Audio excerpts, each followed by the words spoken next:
eh, di ba? Yung diba, sabay-sabay tayo lupakan. Oo. Hindi, yung... Mamaya kasi masiti na natin. Hindi, ito lang ako talaga. Sila sir ang lumabas. Sa akin naman yung sinaya ko. Dapat, hindi ganun. Sino pagod mo yung kahapon? Ay, pagod mo yung sabot. Ang dami ginawa yung sabot. Alam mo nga, sa akin ang sisi mo. Ay, talaga.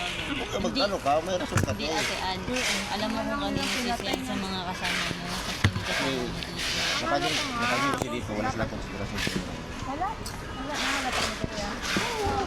Kasi na sa amin parte na ano, talagang nasa kalagitan ng traffic, papauwiin ka ng maaga. Eh, parang luma na. Bago pinaglumaan. Ako alam mo. Anong number yan, Ate Ann? 7885.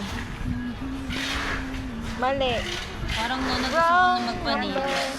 Alam mo may order ko dito. Ngayon mo kasi baka mamaya namin. Nabayaran na naman. Laki ng tubig na. Koko. Sa amin, 300. Kami lang, 1, 2. Pero kasi mag-shower ka na. Tapos may ano ka na, yung bating ba? Yung